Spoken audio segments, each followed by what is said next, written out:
Si hoy perdieras todos tus negocios, ¿qué harías mañana?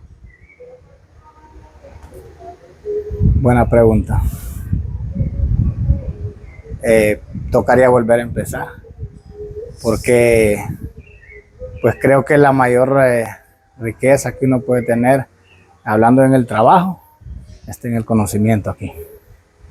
Pero pensás que ahorita sería más fácil porque ya tenés ese conocimiento.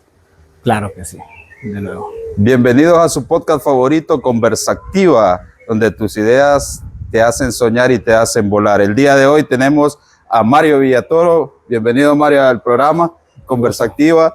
Es un placer tenerte aquí. Ya días veníamos cuadrándolo y hasta que por fin se dio. Sí. Mario, muy bonita tu casa. Gracias por el café. ¿Qué deja más aprendizaje, pensás vos? ¿Los negocios o la política? Es dependiendo para lo que tengas madera. Al menos en mi caso, considero que los negocios. Porque sos político también. También está incursionado en la política y ahí estamos. Pero sí considero que por ahorita me voy más por los negocios. ¿Estás como descansando de la política que pensás? Estamos como quien dice refrescando, ¿no? Oxigenándose. Oxigenándose, y como te digo, siento que en mi caso lo mío es el trabajo, el negocio. Pues tengo una empresa de la cual no dependo mi persona, mi familia, la gente que trabaja conmigo. Entonces ahí debemos de estar encaminados, y de ahí para allá creo que la política también se puede conjugar con los negocios. ¿Cuál es la decisión más arriesgada que has tomado en tu vida? No sé, hasta ahorita no te podría hacer una. En los negocios, ¿qué decisión crees que has tomado que ha llevado cierto riesgo económico? No, fíjate que no he tenido. ¿Sientes que todas tus inversiones no sentiste riesgo? No, la verdad no, hasta el momento no. Vamos a probar el café, Mario, que nos trajiste. Okay. Está el azúcar, si deseas agregarle azúcar. Fíjate que yo manejo un dicho que dice: un buen café no se toma sin azúcar. Y a un mal café no la merece. ¿A un mal café no la merece? Tampoco, ¿verdad? Sí. Okay, pero está rico este café, ya lo probé. Sí, ¿verdad? ¿De dónde lo conseguiste? Este café me lo trae mi sobrino, Eddie Alberto, el de la cafetería, de la tostadoría de café. O sea, que es de aquí, de Campamento este. De Campamento. Ah, sí. Eddie, sí, conozco a Eddie. Tiene un sabor como a cacao, creo. A pimienta. A pimienta, sí, perdón, sí. Yo así se lo pido con pimienta. Excelente. Cuéntanos, Mario, ¿quién sos fuera de los negocios y de la política? ¿Quién es Mario Villatoro? Pues una persona que siempre he tratado de hacer mis amistades. Me gusta mucho el ambiente de acá de mi pueblo. Yo nací y crecí en Campamento. Luego me desarrollé durante un tiempo afuera de Campamento, en Tegucigalpa, en San Pedro Sula, en La Ceiba, y así en otros lados por el ámbito del negocio. Pero ya luego siempre volví siempre a Campamento, que estamos radicados, y en el Nance. Entonces Mario Villatoro es una persona, considero yo, ¿verdad? Amigable, llevadera, tranquilo, muy alegre, la verdad. ¿Cómo fueron tus primeros años viviendo aquí en el Nance? Porque no vivías antes aquí, ¿verdad? No vivía aquí en el Nance, fíjate que yo me vine para acá, para el Nance, a raíz del trabajo, ¿verdad? Comencé acá con un taller de carpintería. Entonces por el área que yo necesitaba, encontré acá un predio. Entonces me vine a ubicar acá en el Nance, y te diré que antes yo lo miraba bien largo, que vivía bien largo de Campamento, ¿verdad? Decíamos, vivo a las afueras. Sí, vivo en las afueras de Campamento. Sí, pero ahora aquí es Campamento. Aquí es Campamento, y mira que bendición de Dios, porque este es un lugar muy bonito, muy tranquilo. El Nance es una comunidad que está creciendo bastante. Y sobre todo es un lugar sumamente sano. Sí. Aquí hay cero delincuencia, ¿Será que todos nos conocemos? ¿Será que nos respetamos? Pero aquí vos puedes ver que aquí en esta casa aquí no hay balcones, ahí hay un portón, pero el portón solo está abierto. Sí, así pasa 24 horas. Lo mismo los negocios, aquí no hay nada que se pierda, gracias a Dios. Vivimos en un lugar bien sano. Excelente. ¿Siempre has tenido ese espíritu de emprendedor? Pues fíjate que sí, porque recordá que vengo de una familia de comerciantes, desde mi madre, mi abuela, que es mi madre porque fue quien me crió. Desde ella pues venimos nosotros, toda la familia Villatoro viene de ahí, de mi abuela, trabajando, y pues yo crecí en el negocio, ¿verdad? Entonces es algo que me ha gustado, y pues también aparte de gustarle, pues que hay que hacerlo, ¿verdad? Hay que trabajar. ¿Cuál fue tu primer negocio ya de propio de Mario Villatoro? La venta de puertas y contramarcos. ¿Eso fue hace cuántos años? Eso fue en el 1997, para ser exacto. ¿Y dónde vendía puertas y contramarcos? En Tegucigalpa. Yo antes trabajaba un tiempo con mi papá, comenzamos, él compró una carpintería, dado que yo le entendía un poco a ese trámite, entonces compró una carpintería y él creó una sociedad junto con él, mi persona y Toño Ortiz, que de Dios goce, él también era parte de la sociedad. Mi papá lo incluyó en la sociedad para que él nos ayudaba con la parte de los números, de la administración. También la administración. Sí, porque Toño era perito mercantil de los que le entendían. De los que le entendía de los de antes, ¿verdad? Bueno, no es que los de ahora no le entienden, ¿va? Pero en aquel tiempo era bien raro. Es que se metían a rollo número por número y sentado y con un cuaderno. Sí, un cuadro y todo bien cheque. Entonces ahí comenzamos a trabajar. Ya luego que yo le fui entrando más al negocio, ya mi papá me fue dejando solo, que le siguiera dando.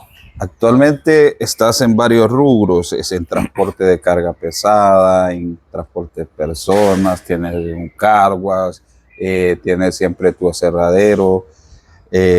¿Algún otro rubro que tenemos la importación de vehículos? ¿Importas vehículos para vender aquí? Para la empresa de transporte, para ir fortaleciendo la empresa de transporte y para vender también. También tenemos la distribución de cemento, que lo hacemos en la mayor parte de Olancho y Colón.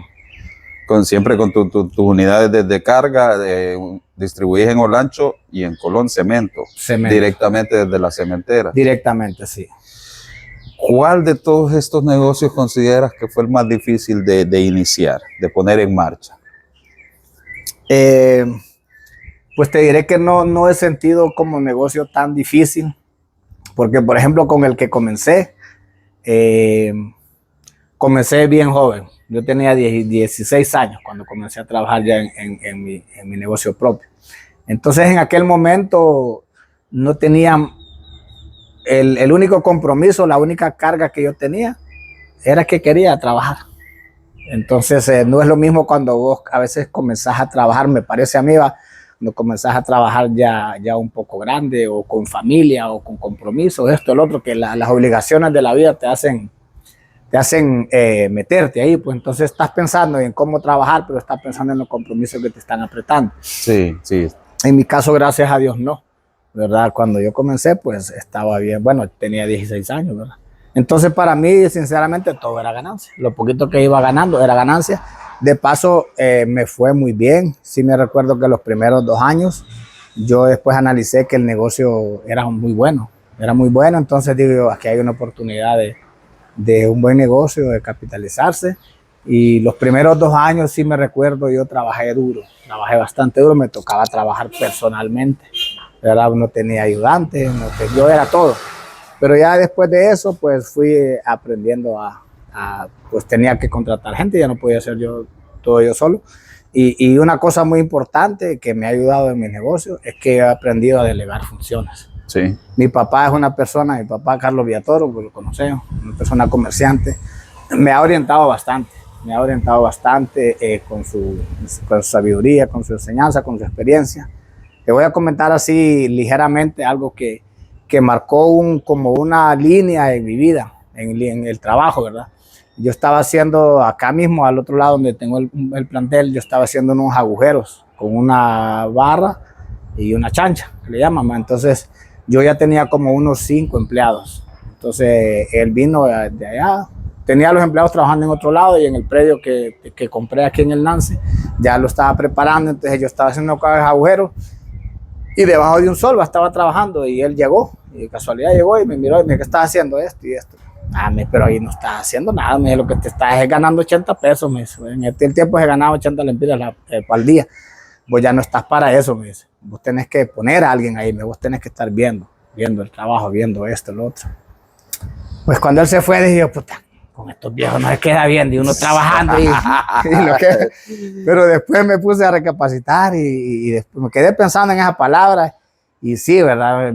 Y fue en buen tiempo, pues entonces dije, hombre, es cierto, yo tengo que estar. Entonces he tratado de ir siempre delegando funciones. Y entonces, o sea que vos en ese momento literal vos estabas con la barra y la chancha. Es correcto, sí. Y él llegó y dijo, sí, no, y lo que te dijo tiene 100% lógica sí, empresarial. Es correcto. O sea, como el dueño de la empresa está ahí haciendo un hoyo y ese hoyo se paga 80 al día. Sí. Entonces este dueño debe de estar maquinando cómo la empresa va a funcionar, porque ahí vale más tu tiempo que haciendo un agujero con una chancha y una pala. Sí, claro. Por eso pasa que mucha gente pasa bien cargada de trabajo, ¿me entiendes? Porque no aprendemos a delegar las funciones. Entonces, claro, de esa manera nos cargamos de trabajo y nuestro crecimiento viene siendo más pausado, más limitado. A veces no crecemos solo con el trabajo físico de nosotros, entonces nos cansamos y es más complicado.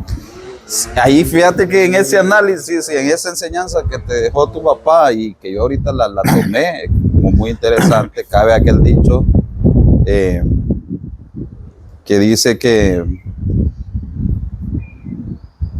si trabajando, o sea, trabajando literalmente, físicamente, si la gente se hiciera pisto, todo el mundo tuviera pisto. Sí. Sí, porque si no, todos los que trabajan día a día echando penca tuvieran plata. Y no es así que se hace dinero. No es con el trabajo físico, sino es con esto, que prácticamente eso fue lo que te quiso decir tu papá. Sí, claro. Sí hay que aclarar que para que vos dirijas algo, tenés que tener ese algo.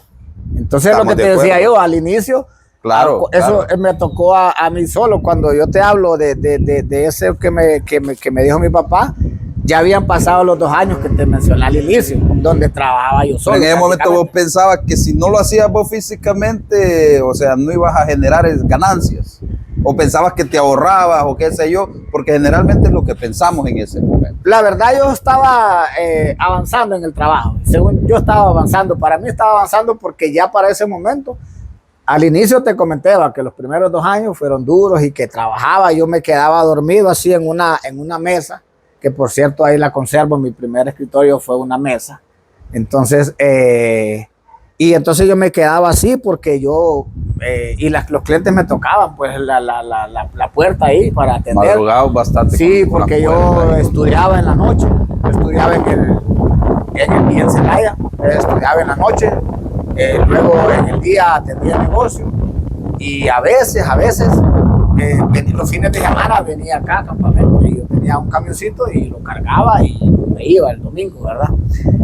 A veces me tocaba venirme después del colegio, algunas veces que tenía que cargar algún pedido o algo, me venía a cargar después de las 10 de la noche, que salía de clase porque entraba a las 5 de la tarde y salía a las 10 de la noche. Entonces cuando salía, a veces me tocaba venirme.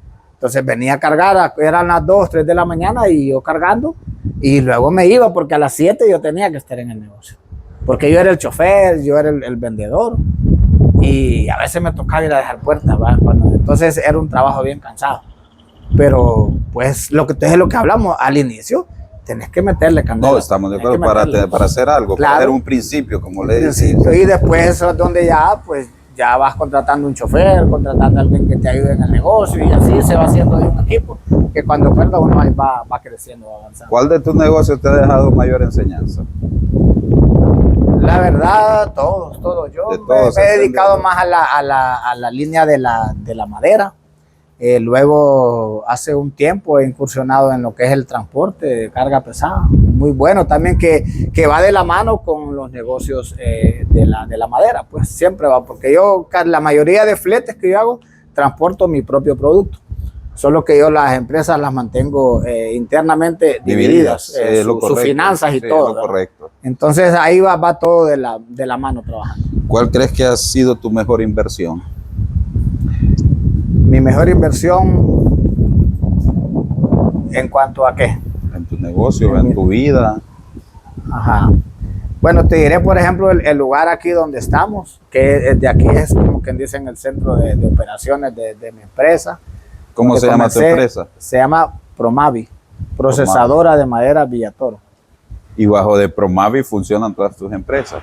Funciona así. Está otra que se llama distribuidora Villatoro. Ajá. Que es la que ya cuando distribuimos, por ejemplo, lo que es el cemento, y también estamos empezando a distribuir materiales de construcción que van ahí pegados, que lo que es varilla, canaleta, cuestiones así. Entonces, tu mayor inversión, ¿consideras que es aquí donde vivís, aquí en todo este sector? Aquí este sector, esta área, sí. ¿Cómo llegaste al rubro de la madera? Pues vos sabés que Campamento se dedica bastante a eso. Entonces yo tenía tengo un amigo, pues, Saúl Granados. Yo le digo yo, vos has sido, es con la única persona que yo he trabajado después de mi papá, ¿va? Él ha sido mi patrón. Entonces, y en las tardes yo me iba a la carpintería de Noélico Juárez. Tiene una carpintería todavía, entonces uno iba ahí a lijar tablero. Entonces ahí me ponía él a trabajar. Entonces estuve un tiempo trabajando en las tardes, y ya cuando salí de ciclo común, siempre, como te digo, trabajaba en el kinder, siempre había una responsabilidad de trabajar, irle a hablar a los trabajadores, empujar cajillas de fresco, a ayudar en lo que fuera en la bodega, ¿va? Y ya después, en ese tiempo, ya cuando te digo que trabajé un tiempo poco con Saúl, unos 2 o 3 meses, y ya cuando salí de ciclo común, solo estaba bachillerato en cooperativismo. Sí. Sí, entonces ya no había a dónde estudiar aquí. Entonces mi papá me dijo que me iba a mandar a estudiar a Tegucigalpa. Y estuve 6 meses, trabajé estudiando en el día en Tegucigalpa. Y entonces me iba todos los días en la mañana, iba al estudio, al colegio, y luego en la tarde iba para la casa. Entonces en la tarde mi papá me decía que tenía que ir a buscar a las colonias a vender puertas, pues.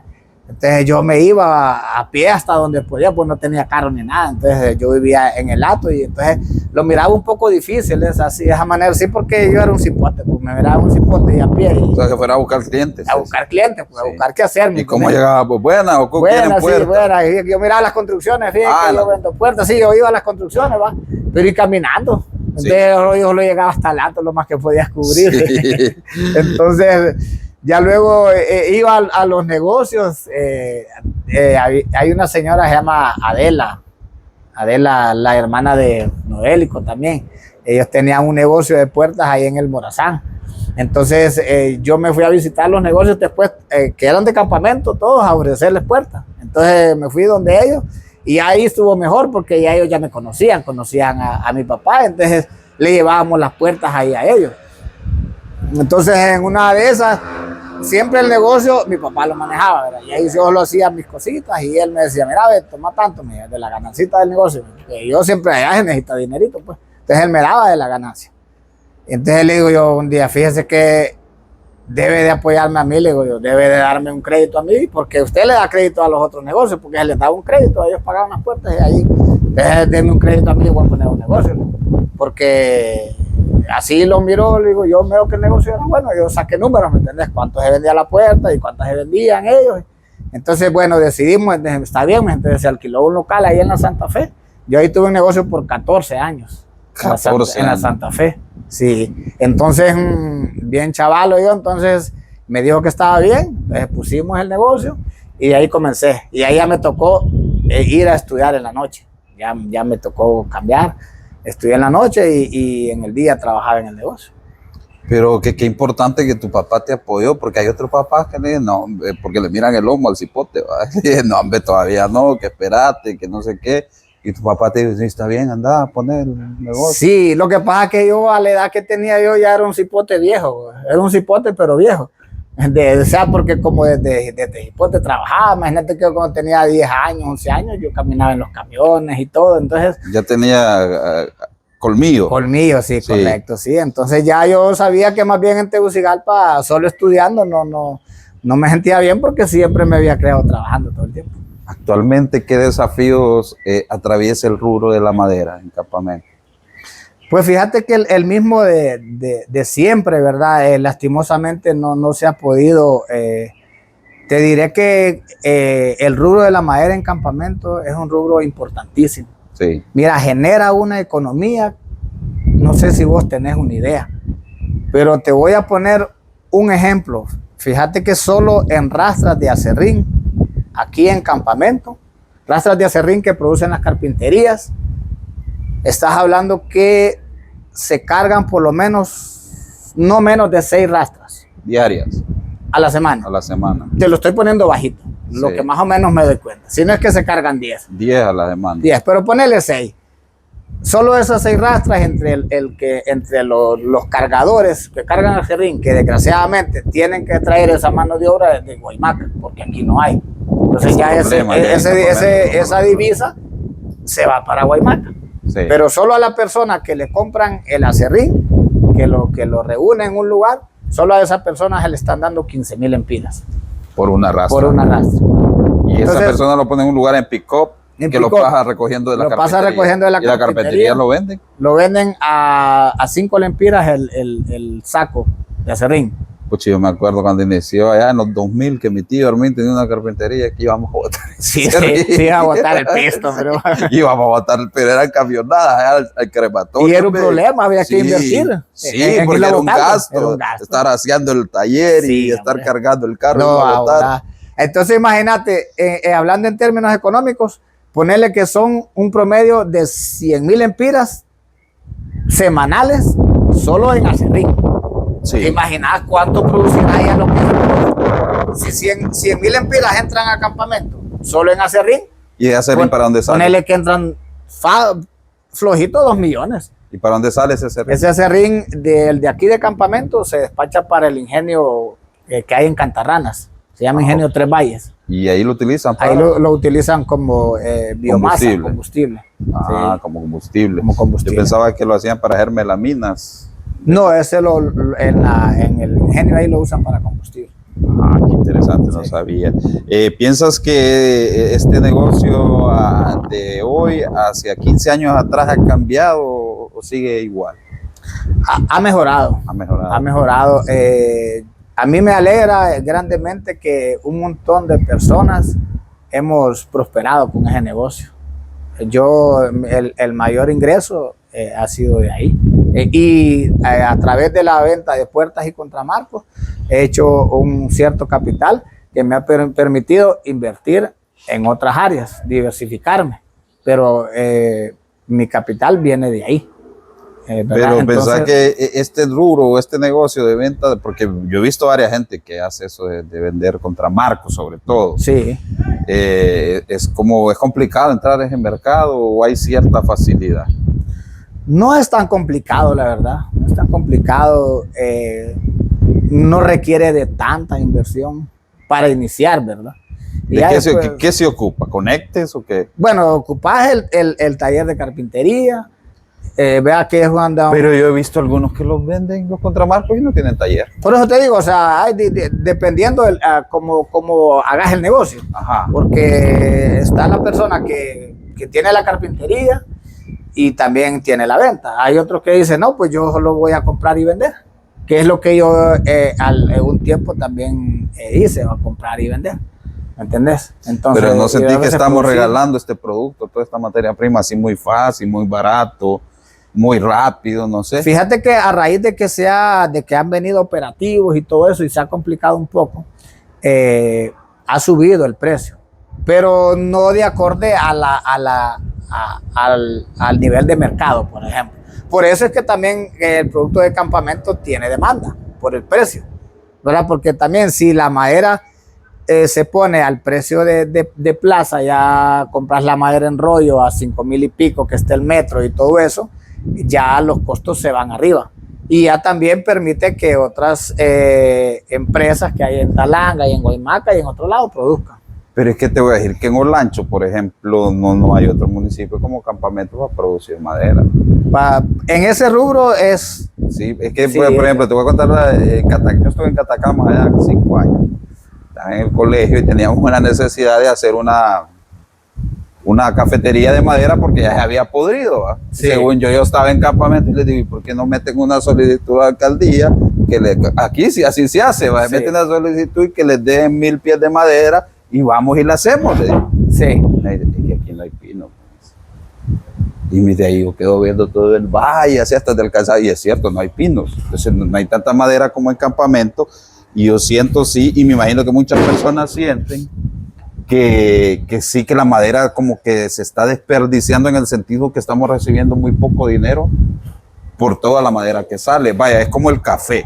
El café yo siento que ahorita tuvo un valor que sí, el productor le fue bien ahorita. Sí, sí, claro. Y dicen que durante yo no sé cuántos años, 5 o 6 años que vienen, les Se va va a a estar mantener. yendo bien. Sí. Y qué bueno, eso me alegra a mí porque sabemos que ese es el otro rubro de campamento, el café, Sí. y que si a ellos les va bien, el pueblo va a estar El bien. pueblo, hay circulante. Sí, exacto. Pero digo yo, ¿y a la madera cuándo le va a venir ese granito de que digan, tonto? Y si nos estamos yendo. Fíjate que, como te digo, el negocio de la madera, yo lo he visto que es bueno, aún así, ¿verdad?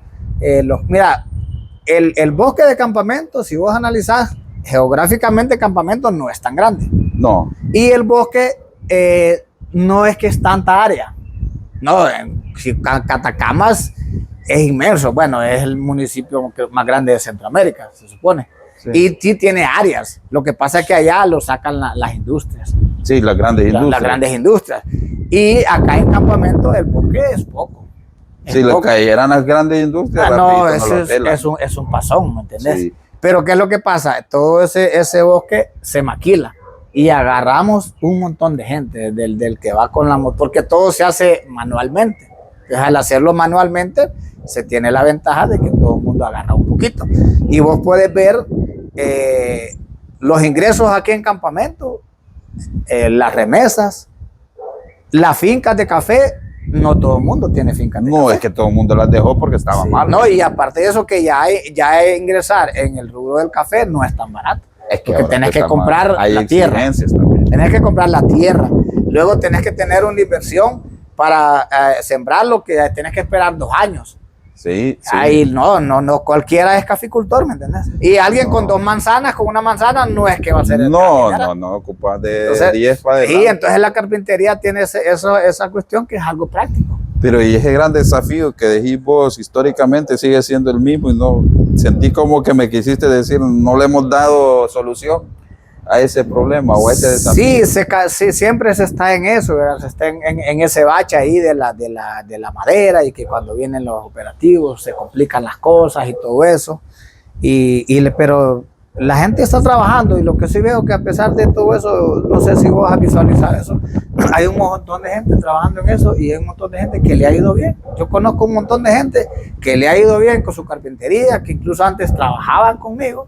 Y ahora yo los miro que andan en su carro, inclusive da para sacarse un carrito nuevo y trabajar y pagarlo, pero ya andas trabajando cómodamente. Ya la gente se siente motivada porque estás avanzando. Sí. Entonces tenemos ese rubro que es una bendición y que no es tan complicado, ¿me entiendes? Meterse ahí. Sí, Y ya se consigue pues para los frijoles, como dicen. sí, ese rubro es el que sostiene nuestro municipio. ¿Cuántos talleres hay actualmente? Yo a veces me dan un número, a veces Mira, yo escucho 80, ya ahí me tiempos- dicen 140 y yo, bueno, no sé. Ya tiempo se hablaba de 100, pero hace tiempo. Mira, yo creo que ahorita yo ¿y esos talleres dónde me están he ahora? desconectado un poco, fíjate, de andar visitando la carpintería y todo eso. De hecho, yo quité la carpintería y entonces a veces compro productos. Yo lo que hago es que compro y vendo, ¿va? pero casi yo no camino allá, sino que yo ya tengo unos 2 o 3 conectes. Mira, antes que necesito este producto, ya me lo compran, me lo venden. Pero a veces me ha tocado ir a buscar y es increíble cómo hay talleres. ¿Pero dónde están? En todo, a la periferia. A la periferia, sí. Sí, porque vos te acordás que estabas en el centro. Te vas del Salto, te vas aquí, por ejemplo, en el Nance, te vas para las Tejeras, te vas allá para las Tejeras, la Negro Cano, que le llaman, todavía hay un montón.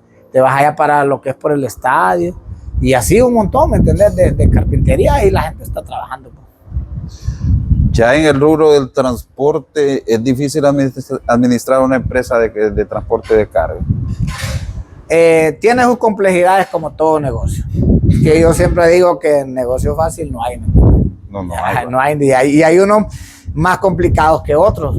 Por ejemplo, la rentabilidad que te da un camión, una rastra, que uno le llama, la gente le llama rastra, pero es camión y rastra, ¿o qué? La rentabilidad que te da, por ejemplo, es a ponerle ahí unos 30,000 lempiras al mes de utilidad neta, después de los costos de llantas, combustible, chofer, gasto, todo eso. Ahí, y por ejemplo, si pones una pulpería, tienes que estar todo el día ahí, vendiendo que en chicle, confite, que huevo, que esto, lo otro, y ganarse 30,000 lempiras no es fácil. Que te queden libres 30,000 lempiras, ¿entendés? Entonces, el rubro, entonces en ese sentido... Pero ¿un camión cuánto cuesta? Un camión vale 1,000,000 de lempiras. Sí, entonces no, claro, la inversión es fuerte, un poco fuerte. ¿Y el mero camión vale 1,000,000? No, con todo y el remolque ya armado. Entonces, pero ya después uno cuando va comprando uno y va, si uno tiene un cierto capital, luego compra otro. Ya después, si tenés varios, pues es más fácil ir comprando el otro porque ellos van generando.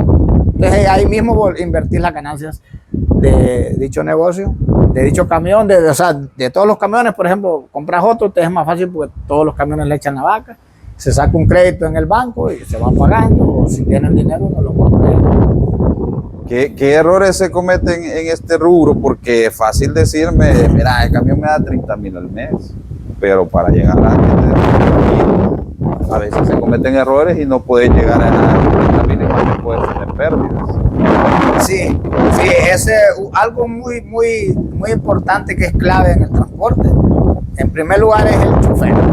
Sí. Un buen chofer, ¿verdad? Que te haga rendir el combustible, porque a veces no es necesariamente que te lo roba, que ese es otro problema también. Sino que la plata influye. Si los choferes ordeñan los carros, como dicen, y como esos carros agarran tanto combustible, que cada vez que uno le echa para un viaje, cada 2 días los carros consumen 100 galones en 2 días. Sí. Entonces, imagínate, pero alguien te está robando 2 tinas, le llama uno, que son 10 galones. Entonces, al precio de ahorita son 1,400 lempiras. Por vuelta estás hablando de 5,000 a la semana, son 20,000 al mes. Y te estoy hablando de 30,000 de rentabilidad. Ajá. Entonces te está llevando... Sí, ahí hay un posible error. Un posible, sí. Entonces, la otra cosa es que si no te roban, pero si los choferes, yo el otro día analizaba que uno, por ejemplo, el pueblo trabaja, el pueblo le cargan de impuestos. Por ejemplo, yo pago de impuestos en las rastras de cemento que te comenté. Ahí después la factura, una rastra de cemento vale como 130,000 lempiras y más el impuesto. Entonces el impuesto estás hablando que son 15, como casi 20,000 lempiras de impuesto. ¿Ese impuesto dónde lo pagas? Yo se lo pago a la cementera. O sea, ahí viene desglosado tanto del cemento más el impuesto. Y el impuesto va para el Estado. Va para el Estado. Entonces yo vengo y yo saco el costo ya con el impuesto. Vale el cemento y de ahí lo vendo. Entonces, ¿quién paga el impuesto? No, el pueblo. El pueblo. Entonces, es una gran cantidad de impuestos que pagamos todos a través de diferentes factores. ¿Para qué a veces nosotros decimos, no pagamos impuestos? Si pagamos cuando compramos esto, cuando compramos lo otro, cuando compramos el azúcar, todo, vas a ver. Entonces, te menciono esto porque yo digo, pucha, ¿y quiénes se dan el lujo de andar con el carro encendido? Los políticos, los empleados públicos, los policías y los camioneros. Los camioneros, sí. Eso se dan el lujo de no apagar el carro. Están, por ejemplo, me paran a comer y ahí tienen el carro encendido. Sí. A veces están esperando carga y están con el carro encendido. Entonces les digo yo, pucha, le digo yo, y yo paso apagando mi carro, digo, y ya que pasa. Entonces ahí es otra fuga de combustible, pues, que tal vez, o sea, no se lo roban, pero lo están gastando. Sí, entonces son detalles, ¿me entendés? Y en el mantenimiento. El mantenimiento es otra cosa también, ¿verdad? Que hay que estar en mantenimiento preventivo. Los cambios de aceites, se lleva un control de cuántas. ¿Un camión cada cuánto se le cambia? 10.000 kilómetros. 10.000 kilómetros. Sí, porque se le echa buen aceite. Pero yo más bien lo miraba corto. Corto. O sea, muy pocos kilómetros, porque un camión, ¿cuántos aceites te agarra? 2 baldes. Te agarra, sí. En el cambio de un camión ahorita se van, dependiendo, tenés que ponerle buen aceite, anda alrededor de 9.000 empiras. Sí. Y esos carros corren más o menos, ¿qué te digo? Como unos 500, como unos 1.500, casi 1.500 kilómetros semanales, más o menos. O sea que una vez al mes casi está, no, como un mes y medio. Mes y medio. Un mes y medio, sí. ¿Y qué tanto afecta el estado cuando la carretera está mala para este negocio del transporte? Esa es otra cosa que tenemos. Te diré que en comparación, por ejemplo, a países como El Salvador, como Guatemala, que es donde yo he andado, en México, y Estados Unidos, pues ni digamos, carreteras de primer nivel. Pero no andamos tan mal, fíjate, con la parte troncal, por ejemplo, en el área donde yo me muevo, que es de aquí de Olancho, de Catacamas, la calle es buena hasta llegar a San Pedro, ¿verdad? Sí, la calle del sur está bastante buena. La de Dalita. Y ahora tenemos el Canal Seco. Ese Canal Seco es una gran obra, hermano. Porque el Canal Seco es una calle de primer nivel. Tal vez no de primer mundo, pero sí de primer nivel, porque es 4 carriles, va de primer mundo, ya hasta de 4 ida y 4 venidas. Pero es una muy buena vía, entonces ahora uno se puede ir por ahí cuando vas para El Salvador, porque a veces hacemos viajes a El Salvador, o a veces hacemos viajes de San Lorenzo también para Ceiba, porque cubrimos la zona atlántica, Ceiba, con el cemento. Esa calle sí está mal. Claro, de ahí para allá. Fíjate que ahorita, por ejemplo, ya hace tiempos, los carros se mandan por acá, porque también mandamos madera para Ceiba, seguido, todas las semanas. Entonces mandamos los carros dando la vuelta. Y imagínate, por ejemplo, si estuviera habilitado este tramo de los pueblos del norte, de Limones a Mame, si fuera un pasón, pues. Yo escuché que en este gobierno le iban a meter, supuestamente. Pues eso estamos desde ya hace varios gobiernos. Y hasta ahorita esperemos que se haga, porque es una gran vía de desarrollo para el país y para nuestro departamento. ¿Conoces esta calle que hicieron el gobierno anterior, que entras aquí yendo para el Bijogual, que vas a Becerra y que vas a dar hasta Catacamas? ¿Te has tirado por ahí? Fíjate que yo analizaba esa calle, por ejemplo. Vaya. Para mí, claro, lógicamente para las personas que viven ahí es una gran inversión, una gran obra. Pero ese es mi análisis. Es una calle paralela a la otra principal. Van a la par, hasta desembocar allá en San Pedro de Catacamas. Digo, ¿y por qué esta calle no la hicieron allá en Limón? Son como 60 kilómetros. Sí, hombre, bastante. Y buen proyecto. Sí. Entonces, esa es mi pregunta. Digo, yo también me hice la pregunta. ¿Por qué no la hicieron allá para Limón? Porque actualmente casi nadie la usa. O sea, bueno, yo no he ido. Sí, a mí me han dicho que está bonito. Yo me he ido 2 veces. Solo lo único que falta. Tráfico? Lo único que falta es hacer los puentes. Donde están los puentes, están los puentes viejos. No los han terminado. O sea, no los han hecho. Angosto. Sí, ahí ese tramo está cortada la calle, un poquito de tierra, pasas el puente viejo y volvés otra vez a la calle buena. ¿Y qué tanto tráfico miras ahí? Bien poco. La gente que se mueve ahí, o sea, en esa zona que tienen sus haciendas, que es muy bonito el lugar, haciendas y todo bien bonito.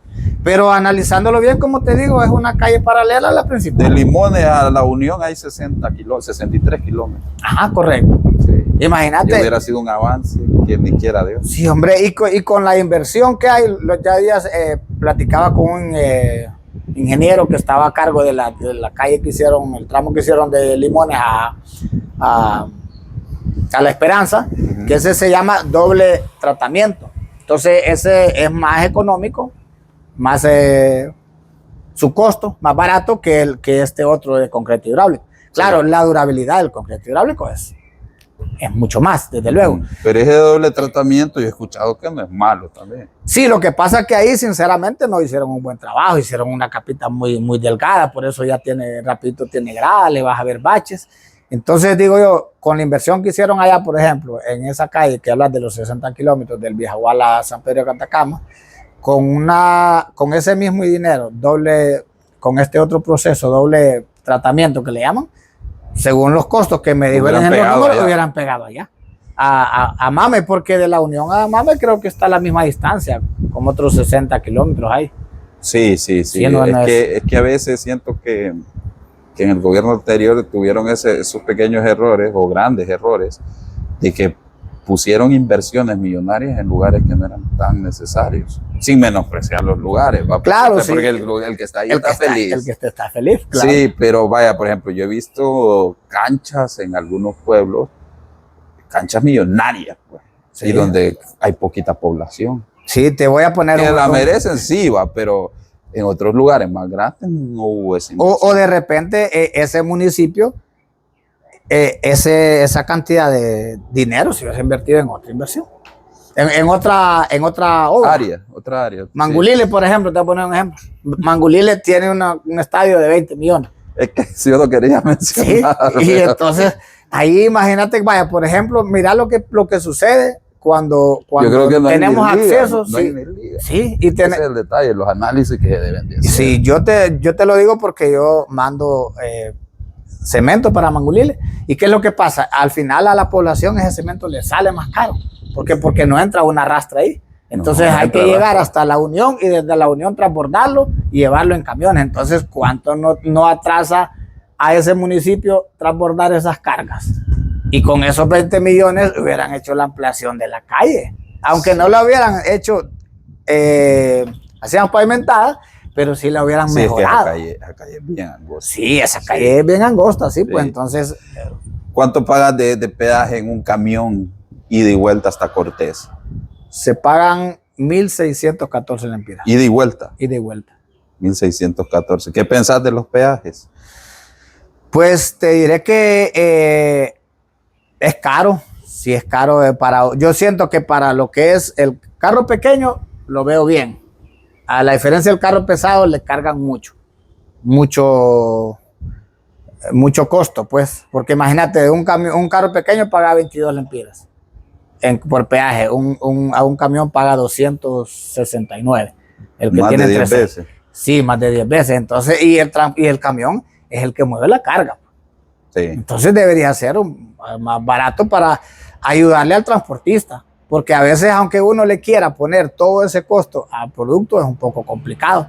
A veces uno tiene que ganar menos. Sí. Y sin embargo, esos peajes se los pones al producto. Sí, o sea, al final el pueblo es el que paga todo eso. Sí, pero el peaje es muy bueno porque, o sea, se le da mantenimiento a la calle. Sí. Ahora veo que para lo que cobran, para el dinero que cae ahí. Estás viendo que ha bajado la calidad de mantenimiento. A lo que han invertido, no veo que han invertido gran cosa. Porque entiendo yo que esa calle, el gobierno la hizo. Y de ahí la concesionó. Se las dio en un 90%. Fueron pocos los tramos que hicieron. Y eso fue lo malo. Si vos me preguntás, yo estoy de acuerdo con el peaje. Lo malo fue cómo pasó.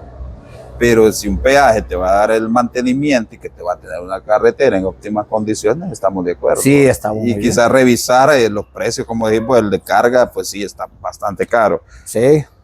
El otro rubro de importación de vehículos, ¿con qué te llevó ahí? Pues fíjate que una vez yo tenía un carro en Estados Unidos, lo había comprado y allá lo tenía, entonces lo quería traer por barco, pero siempre estaba con esas ganas de venirme por tierra. A mí me gusta eso de la aventura y de conocer. Entonces estaba en esa idea y entonces un día fui con mi papá y con mi hijo, andábamos allá, al final coincidimos los tres. Entonces a mi papá le pareció la idea de que nos viniéramos por tierra. Y luego le dije a mi hijo también, entonces nos venimos por tierra. Y entonces eso nos dio una enseñanza. Pues, y como uno siempre tiene espíritu de comerciante, que yo en un lugar donde ande paseando, yo ando paseando, pero ando viendo, ¿entendés? Y ando viendo y cuando acuerda, esto está bueno en el negocio, o esto para implementar en el negocio, o esta idea, lo otro.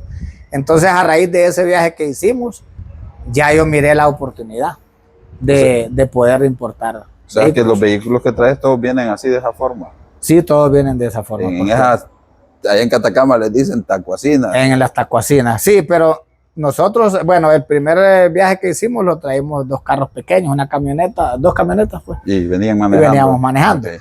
Entonces ya el siguiente viaje ya miramos eso, nos tardamos como 1 año. Entonces nos fuimos a buscar camiones, yo tenía un presupuesto para comprar 2 camiones acá.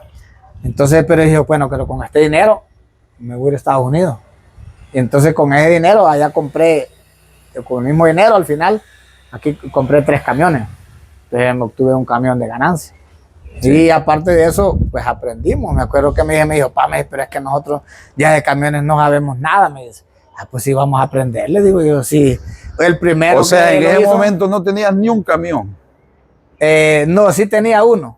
Tenía un camión, yo ya había comprado un camión acá. Y ya lo tenías trabajando. Y lo tenía trabajando y ya había hecho el análisis.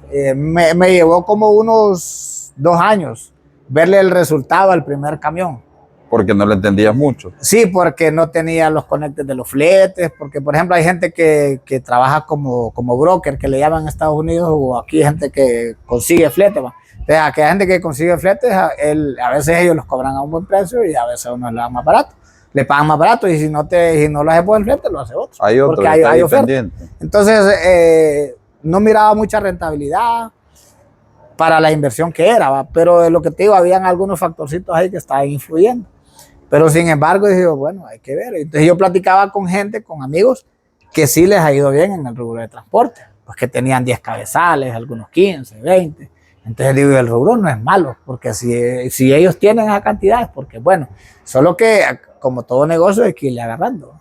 Entonces ya cuando yo ya le fui viendo una rentabilidad buena, como te digo, un negocio que yo lo tenía un empleado, que manejaba y trabajando, y una vez ya conseguí uno bueno, que ahí yo miré la rentabilidad, ¿entendés? Ya me aumentaba por cada flete, por cada vuelta que hacía, ya me aumentaba 4,000 lempiras de utilidad. Entonces ya yo miré que el combustible me pasó a rendir más y empecé a sacar otros costos. Está buena la cosa. Entonces de ahí ya decidimos invertir en los otros camiones. Entonces luego me dijiste, llevabas dinero o sea, trajiste un camión y lo vendiste. No, ese lo compré acá. El primer camión. No, pero cuando me dijiste que fuiste y que ganaste un camión. Ajá, entonces yo como ya tenía trabajando ese camión, entonces yo ya... ¿Vendiste el que tenías? No, aquí? lo tenía siempre. Entonces, pero ya conseguí otro dinero de otro... Dije yo, voy a invertir este capital que tenía en otros 2 camiones. Entonces, ¿Y los vendiste luego? No, o sea, invertir en comprarlos. Por eso. Sí, pero entonces me fui a Estados Unidos. Ahí entonces allá traje 3. Con el mismo dinero. Con el dinero que aquí iba a comprar 2, allá compré 3. Era porque lógicamente, pues al comprarlo allá, sale más barato, ¿va? Y hay que hacer el trabajo. ¿En qué estado encontraste esos camiones allá? Eso los encontré en Maryland. No, el estado del camión.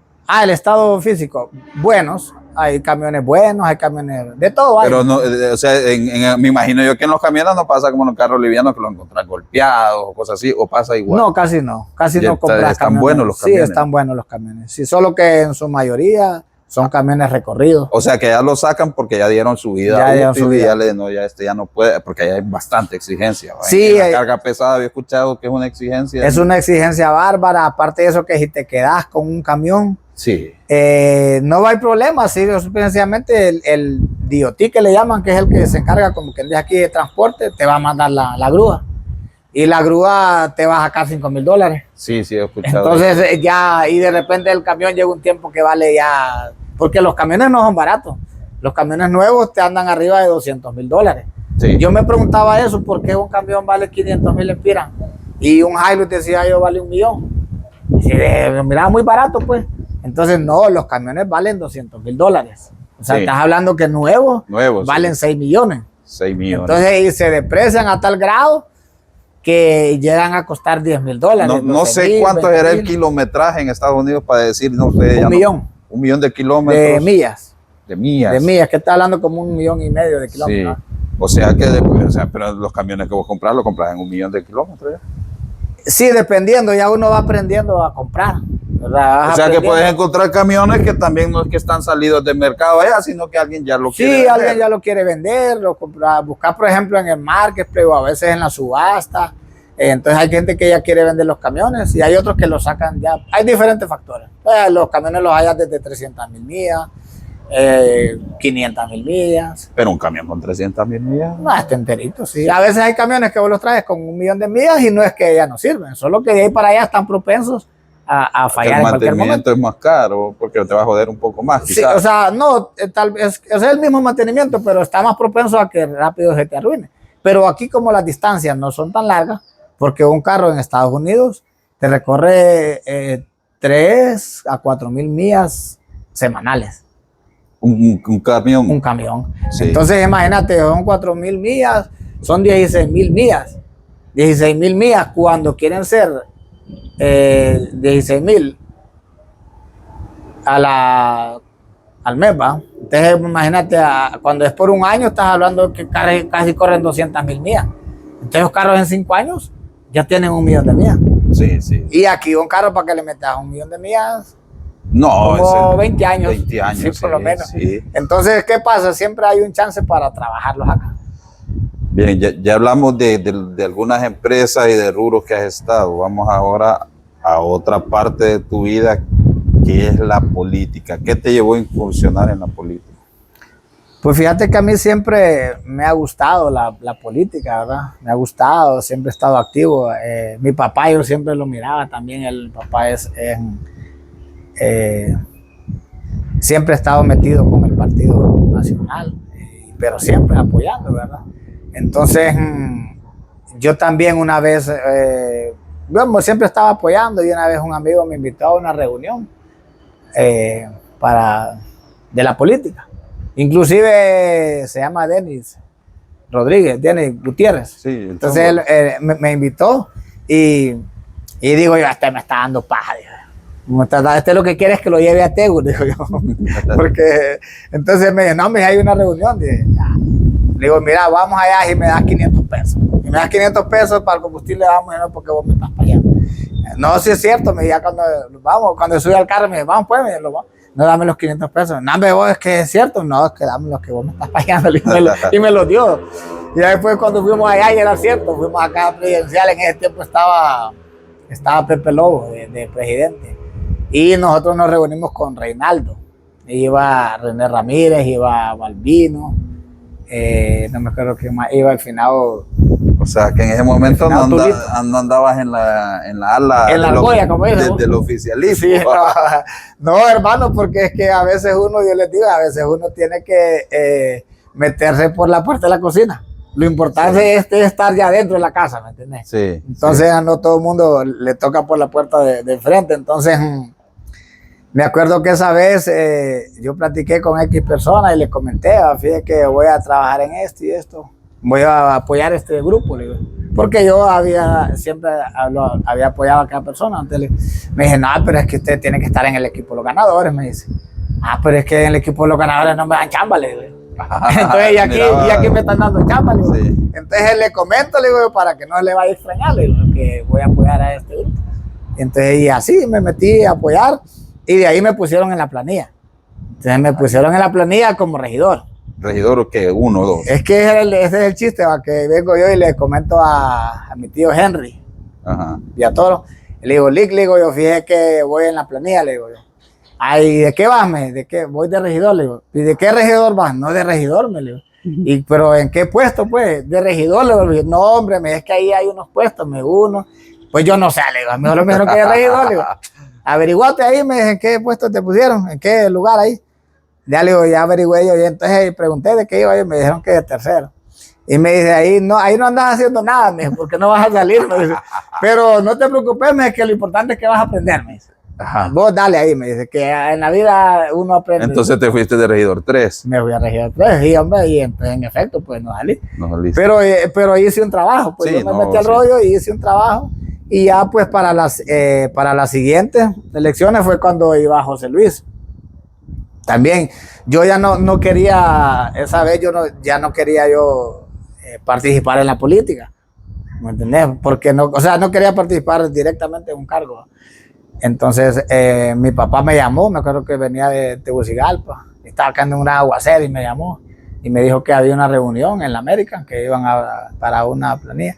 Le digo, nada, le digo la verdad, le digo, yo estoy bien así ahorita, yo no quiero estar en eso. Porque yo no quería estar trabajando en contra del poder, ¿me entendés? Es complicado también, yo había visto que no me había pasado factura nada, ¿no? Porque de ahí yo trabajé bien y luego yo cuando perdimos con Balbino, yo fui el primero que me fui a poner a las órdenes, ¿me entendés? Como debe de ser. Con el negro Cano, pues, porque yo nunca he tenido problemas con el negro ni con nadie, sino que yo estaba haciendo la fuerza por acá, no se pudo, entonces, rápido, pues.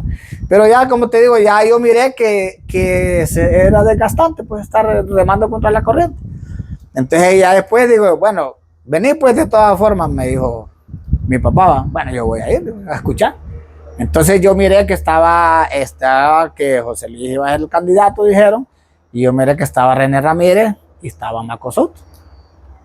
Y entonces digo yo, aquí están estos dos tigres, y estos dos tigres tienen más trayectoria que mí en la política, tienen más trabajo político. Entonces, cualquiera de estos dos va a ir uno de vicealcalde, digo yo, y otro de regidor.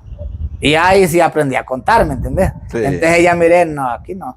Entonces ya miré que uno dijo que no y el otro dijo que no. Digo yo, bueno. Entonces, pero aún así me querían dar la tercera regiduría, porque como había una trenza, sí, entonces el primero hombre y el segundo mujer. Entonces les digo yo, no, le digo yo, no, la tercera no, le digo yo.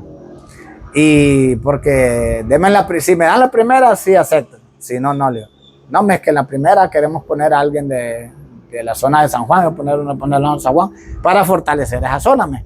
Y vos vas de tercero, me dice, porque iba bien, pero digo yo en mi mente, si es que ganarle a Negro Cano no es fácil. Entonces, no yo sabía que no estaba fácil ganarle y que de tercero no fácil iba a salir. Ahora, de primero, yo sabía que sí habían posibilidades, porque José Luis era buen candidato. Sí. Buen candidato. Y al final de cuentas, les digo yo, no, me volvieron a llamar en la mañana, Mario, entonces, ¿qué pensás? Mi papá me llamó, no, ya le dije, que me ponen de primero, sí, y no es que tengo muchas ganas, pero si lo hacen así, sí, le dije, no.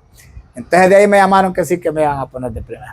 Entonces ahí eso me tocó, siempre, no en el ala del oficialismo, me tocó trabajar siempre, como siempre lo he hecho, y esa vez sí salí. Perdieron las internas, pero luego en las generales saliste. Sí, perdimos las internas, pero sacamos 2 regidores, que fue José Luis y mi persona. Entonces yo salí como 5º regidor.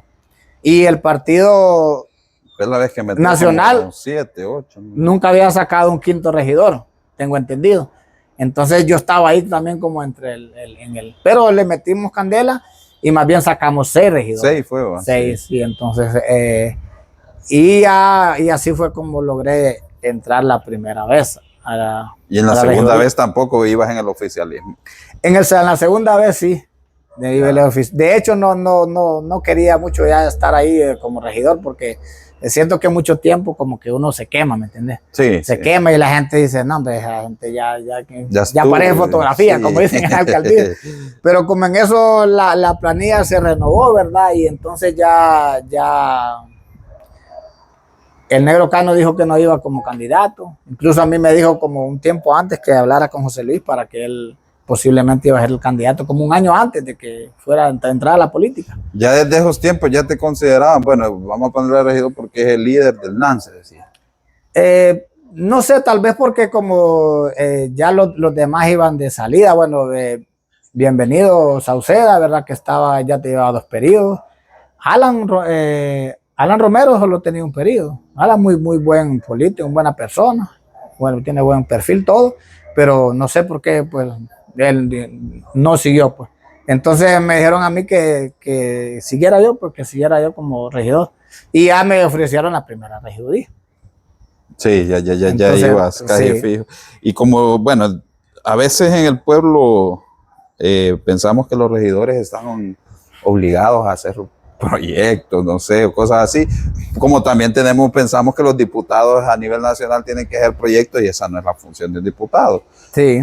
Pero como tenemos esa costumbre, como regidor, ¿cómo te proyectaste sobre todo con la comunidad del NANSE? Fíjate que en los primeros 4 años con el Negro Cano, que fue cuando inicié yo, ¿verdad? Me apoyó bastante el Negro, me apoyó bastante. Trabajamos de la mano aquí, porque es que la gente ahí también se equivoca, piensa que uno es regidor. Por ejemplo, Mario es el regidor del NANSE, No, yo era el regidor del municipio de Campamento. Sí, por eso. Entonces, a mí me buscaba gente de varios lados, de todo. Bueno, a mí me conoce gente de todas las comunidades, gracias a Dios. Entonces se abocaban a mí, ¿va? Para que yo hablara con el alcalde también, ¿va? Porque uno ahí como regidor te volvés como un gestor, ¿me entiendes? Un gestor para hablar con el alcalde. La mayoría de gente, como el pueblo es pequeño, tiene acceso al alcalde, ¿va? Pero en algunas cosas, pues uno acompaña al alcalde. Pero básicamente aquí en el Nance hicimos varias obras. Hicimos ampliaciones de alumbrado eléctrico. Se remodeló la escuela en un buen porcentaje. Te diré que aún más que lo que hizo ahorita el gobierno anterior. Se hizo más con menos presupuesto. Porque sí, cuando se hizo ese proyecto con la alcaldía, se le cambió el techo y se le amplió el corredor.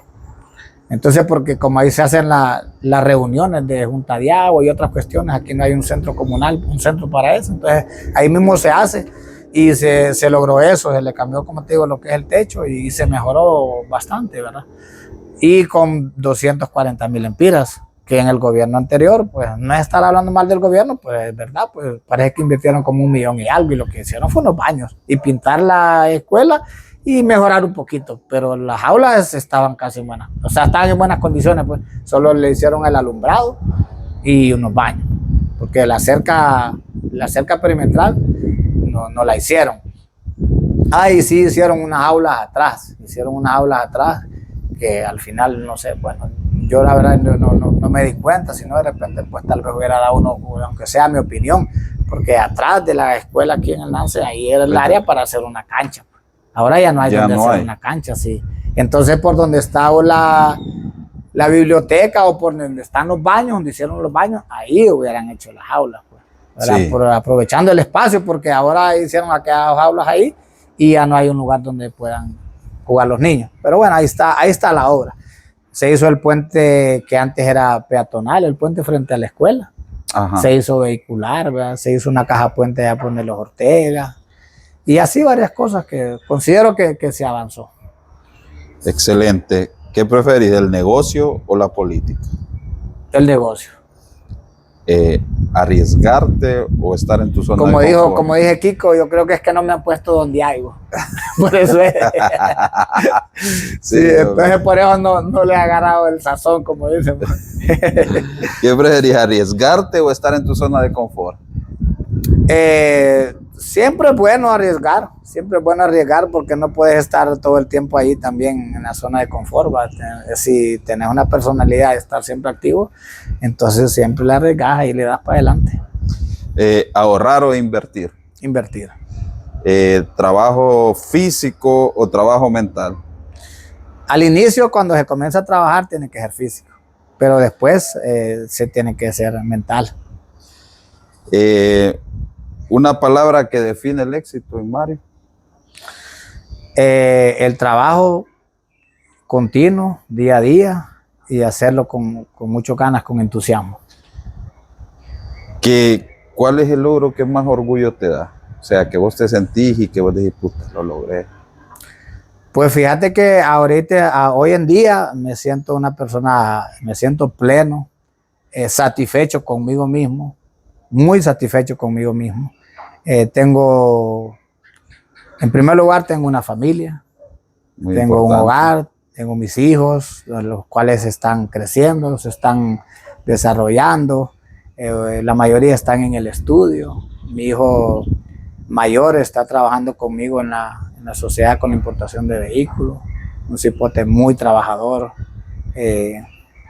Me siento muy orgulloso de él porque tiene 26 años y va trabajando, ¿me entiendes? Entonces, esa es la mayor satisfacción de uno de padre, es ver que vayan sus hijos trabajando, que se vayan formando. Entonces está como te digo, la familia. Gracias a Dios estamos con salud, estamos en una tranquilidad, que no tenemos pues problemas mayores. De repente a veces puedes tener, como dicen, enemigos ocultos que uno no se da cuenta, pero no lo creo, ¿me entiendes? Vivimos en una paz, tranquilidad, y tenemos la bendición de tener un trabajo, porque si hay algo que yo he analizado que te da paz emocional, que te dé estabilidad, es la parte económica. Sí, La sí. parte económica para mí es muy fundamental. Y pues yo no tendré dinero, pero estoy bien, trabajando estable, económicamente bien, me siento satisfecho. ¿Qué sacrificio tuviste que hacer para llegar donde estás? Pues solo trabajar, porque sí te puedo decir que sí he trabajado duro, sí he trabajado duro y eso también me ha valido la enseñanza que me ha dado mi madre, mi abuela, mi madre, y la crianza, y luego mi papá, desde pequeño, que es lo que yo les digo a mis hijos, ustedes tienen que trabajar, porque yo no trabajo para mis hijos, yo trabajo para mí. En este caso también trabajo para mi esposa, porque ella depende de mí, y para mi hijo pequeño, el menor. Y los otros yo los apoyo y todo eso, pero lo que sí ellos entienden, yo les he dicho que ustedes van a ir haciendo su patrimonio, ustedes van a ir haciendo sus cosas. Yo como padre, si está en mis manos, los voy a ir apoyando. Por ejemplo, yo no les voy a dar una casa, no, la casa ustedes la tienen que hacer. Esta casa es de mis hijos, no, esta casa es mía. Sí. Y de mi esposa, ¿va? Que aquí vivimos. Pero no, y a ellos, si usted quiere una casa, hágala. Si yo le puedo dar unos 1,000, 2,000 bloques, claro, ¿cómo no se lo voy a dar? Le voy a echar la mano, si está en mis manos, pero si no, no. Pero ellos tienen que saber que tienen que luchar. No es tan pequeños, están adolescentes, bueno, jóvenes ya, porque ya andan después del pequeño que tengo, que tiene 6 años, el que le sigue tiene 15 años. Y ya luego la otra tiene 20, 22, 23, 26. ¿Cuántos hijos Tengo tenés? 6 hijos. Terminas jugando. Sí, me ha ido bien en el amor. No. ¿Cómo te gustaría que te recuerden las personas? Pues como una persona alegre, amigable. Yo me considero que soy así. Me fijo, fíjate que cuando voy, por ejemplo, al pueblo, como decimos nosotros los de aquí en Nance, vamos al pueblo. Por ejemplo, cuando voy aquí a Bocana, o un lugar donde hay bastante gente, me siento bien porque a mí todo el mundo me saluda, yo saludo a todo el mundo y eso es bonito, pues. Sí, Se conoce bastante gente, tanto aquí en Campamento como en Guaymaca, en Talanga y en varias partes del país, gracias a Dios. Si pudieras ir a 20 o 25 años atrás y encontrar a ese Mario que empezaba, ¿qué le dirías? Que le dé como empezó. Que por ahí es. Que por ahí es la cosa. Excelente. Mario, ¿cómo te has sentido en el podcast? Muy bien, fíjate que muy agradecido con tu persona. Siempre he seguido varios podcasts. Me gustó uno que le hiciste al Negro Cano. Negro Cano es una persona que yo la admiro. Es una persona, en los 4 años que estuvimos ahí de compañeros, aprendí bastante de él. Aprendí bastante de él viendo su accionar, ¿me entiendes? Es un tipo bien ordenado. Es un buen administrador. Mira, si todos los funcionarios públicos, o una buena mayoría de funcionarios públicos de nuestro país y de estos países de Latinoamérica fueran como él, estaríamos en otra condición. Sí, yo estuve hablando con él extra cámara y él siempre decía que no sé, que él está en contra hasta del sistema, cómo funciona, pero yo solo, ¿qué voy a hacer? Dice, Sí. muchas de todo este sistema. Yo quisiera hacer las cosas diferentes. Sí. O sea, muchas cosas que no, pues, pero yo solo, ¿qué voy a hacer? Sí, es bien complicado. Sí, sí, al inicio te miré como un poco nervioso, pero ya después te soltaste y te fuiste. Sí, porque no sé cómo llevabas tu guión, pues, ¿me entendés? Entonces, No, básicamente es una plática de cómo, fíjate que el podcast nace con ese objetivo de ayudarle a los emprendedores. Sí. Una en publicidad, quizás algunas empresas no lo necesiten, porque con las personas que lo ven, pues ya van conociendo, a muchos que lo han visto, que han ido y han visto, fíjate que la clientela les ha crecido. Ajá. Y ese era mi objetivo.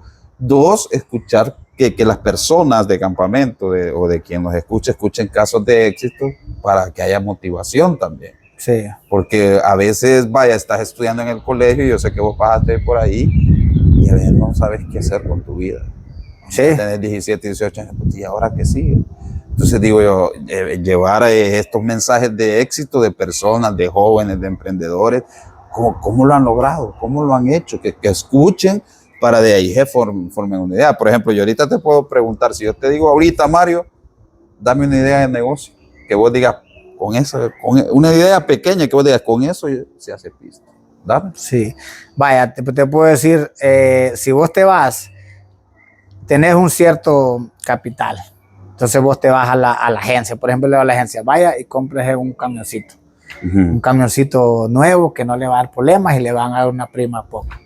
Y usted váyase, por ejemplo, a la montaña, váyase a la montaña y vaya a comprar plátanos, que aquí tenemos plátanos, vaya a comprar piñas, por ejemplo, y váyase usted a venderlo, porque el mejor negocio está en la compra-venta. Sí. Si vos te pones a producir y le vendes a aquel otro, al intermediario que dice, aquel va a ser mejor negocio. Sí, ¿Por qué? sí. Porque aquel te va a comprar la producción tuya, va a comprar la producción del otro y del otro. Entonces, y aquel en la mañana carga y en la tarde tiene el piste en la bolsa. Vaya, ahí está una idea de negocio. Consígase un camioncito y en esas montañas se produce de todo, dice. Sí, de todo, sí. Excelente, Mario. Déjale un mensaje ya para finalizar a la juventud, a los emprendedores del municipio y que nos escuchan. Un mensaje de un empresario exitoso de campamento. Sí. Fíjate que en primer lugar, es algo que te quiero decir que es lamentable, sí, ahora en día que este aparatito del teléfono nos está haciendo más daño que beneficio. Porque ahora los jóvenes, fíjate que ahora en día es a nivel de Honduras. Porque yo tengo contactos con bastantes comerciantes y lo primero que me dicen, Mario, la mano de obra está difícil. Sí. Por ejemplo, si yo mando una rastra, yo tengo que tener unas cuadrillas. Aquí en Campamento sí hay unos muchachos que se dedican a eso y en Guaymaca. Y de ahí para allá esta gente hay que mandarla a descargar a La Unión, hay que mandarlo a descargar a Yocón. Por allá por el lado de Colón tengo otras 2 cuadrillas que los muevo de un lado a otro largo. Y cuando en aquel pueblo puede ganarse ese dinero. Imagínate que una rastra de cemento la descargan en 2 horas y se les paga 2,000 lempiras. Entre 4 personas se ganan 500 lempiras en 2 horas. Sí. Descargan dos rastras al día porque son cansados. Sí. 2 rastras son 1,000 lempiras, ¿me entendés? Ya no es mala, pero la juventud ya no quiere trabajar. No quiere trabajar, pasamos más conectados con el teléfono, queremos vivir del teléfono. Otra cosa que está afectando, eso es tanto influencer, vaya el influencer. Sí. Imagínate esa gente, pucha, digo yo, ¿y quién cree vos que mantiene esos influencers? No, el más pobre, hermano. Sí, exacto. El más pobre, porque era el que tiene dinero, no creo yo que invierta su tiempo o su economía viendo contenido basura. Sí, sí. Ayudándole. Entonces pasamos en esas cosas. Entonces no, tenemos que trabajar, definitivamente tenemos que trabajar, tenemos que estudiar, tenemos que formarnos. Por ejemplo, las jóvenes, las hipotas mujeres, que ahora sí veo yo que al menos en eso también han aprendido. Las hipotas mujeres, ya no miro tanto a hipotas embarazadas prematuramente. Sí, sí. Eso es bueno porque se han aprendido a cuidar, porque si no después se complica más la vida aún, porque de por sí la vida no es fácil. No. Mira, la vida no es fácil, salir adelante no es fácil, lo que estaba mencionando, ver qué voy a hacer en la vida, a qué me voy a dedicar. No es fácil. Yo en mi caso, gracias a Dios, que ya te comenté que desde pequeño comencé a trabajar en una línea y me fue bien, me ha ido bien y ahí estaba trabajando, pero no le he soltado el dedo al renglón, ¿me entendés?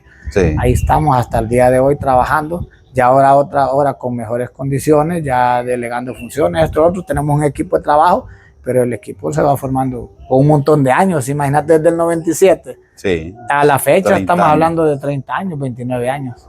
¿Verdad? Entonces, decirle a los jóvenes pues que se preparen, el estudio es muy bueno, no solo porque decir yo voy a estudiar para ir a trabajar, no, el estudio te da conocimiento, te da un conocimiento. A mí particularmente me gustó bastante y me ha servido de mucho haber estudiado comercio y luego administración de empresas en la universidad, pero básicamente es lo mismo, solo es una continuidad de lo que es en el colegio, ¿verdad? Porque te habla de la administración y esto, tal vez la universidad ya lleva otras clases, uno donde te habla de manejo de personal, esto, otro, un poco más empresarial. Pero las carreras, yo les recomendaría a los jóvenes estudiar carreras de administración, para que la administración le sirve a uno desde la cocina. Desde la cocina está la administración. Y no pensar en que solo es para trabajar, sino que también lo puede poner en práctica en un empleo que tenga, hablando de un oficio. Por ejemplo, vaya un carpintero, una persona que se dedica a un oficio de carpintería, pero si ha estudiado, por ejemplo, un bachillerato en administración, entonces me parece que puede pensar mejor sus ideas y puede administrar mejor su dinero y sus metas. Dije, yo ahorita estoy trabajando aquí el carpintero, pero mi meta es comprar mi máquina y cuando menos acuerdo yo tengo mi carpintería. Exacto. No significa que el que no estudia no lo puede lograr, claro. También sí, se puede, ¿va? Pero sí, el estudio es importante y aprender. Y también los oficios son muy buenos. Ahora hay diferentes oficios de manejo de aire acondicionado, de refrigeración, de instalación de radio, tantas cosas, pues, ¿verdad? Lo importante es buscar que hacer algo, y la persona que trabaja y la persona que es responsable en su trabajo, entonces a esa persona le va a ir bien. Exacto. Que hay que luchar, todos tenemos que luchar. Que tenemos que tener dificultades, las dificultades van a estar. Pero también dice la Biblia que Dios no nos pondrá carga que no podamos soportar, que no podamos sobrellevar. Entonces, exacto, al final del camino, Dios nos va a ayudar a salir adelante. Excelente, Mario. Un placer haberte tenido, Mario. Gracias por recibirme aquí en tu casa y espero que este podcast, yo sé que ha sido muy interesante. Nos vemos hasta la próxima. Hasta luego.